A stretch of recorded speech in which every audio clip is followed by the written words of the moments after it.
Chapter 11. Choosing what deserves your mind. Your mind is your most powerful environment.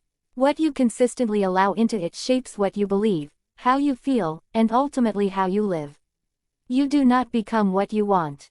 You become what you think about, focus on, and emotionally invest in, day after day. If your cup is now emptier than it once was, what you choose to refill it with will determine the direction of your life. Why attention is your most valuable resource. You can recover money, you can rebuild opportunities, but you can never recover attention once it has been spent. Where your attention goes, your life follows. If your mind is constantly consumed by fear, comparison, negativity, distraction, other people's expectations, then even with awareness and intention, your growth will remain limited.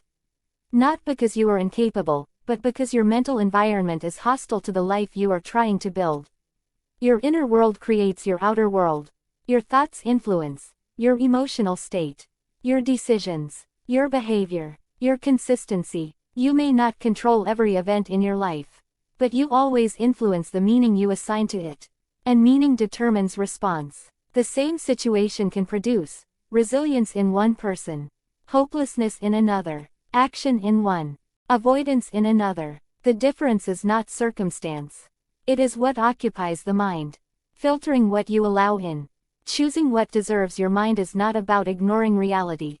It is about protecting your capacity to respond to reality effectively.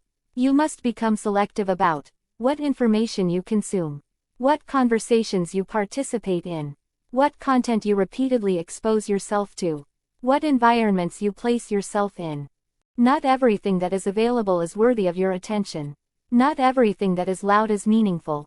Not everything that is popular is aligned with who you are becoming. You are not required to absorb every opinion, fear, or distraction the world offers. From mental pollution to mental nourishment.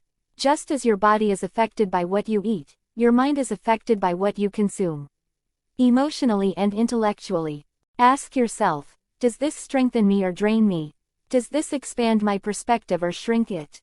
Does this move me closer to who I want to become, or further away? What you feed your mind becomes the emotional climate in which your future grows. Creating an inner standard. When your cup is empty, it is easy to let anything fill it. But an open cup still needs boundaries. You must decide, what kind of thinking do I allow to live in me? What beliefs am I willing to entertain? What emotional patterns do I choose to reinforce? This is not about perfection. It is about direction. You do not have to control every thought, but you can choose which thoughts you give energy to, replacing what you released. You have spent the earlier chapters letting go of what no longer serves you. Now comes the responsibility of choosing what will take its place. You can refill your cup with growth-oriented thinking, self-respect, curiosity, responsibility for your life, belief in possibility, or you can allow it to be refilled by default, old fears, external pressure, distraction, self-doubt, disguised as realism. An empty cup will always be filled. The question is, by what? The discipline of mental choice. Choosing what deserves your mind is not a one-time decision.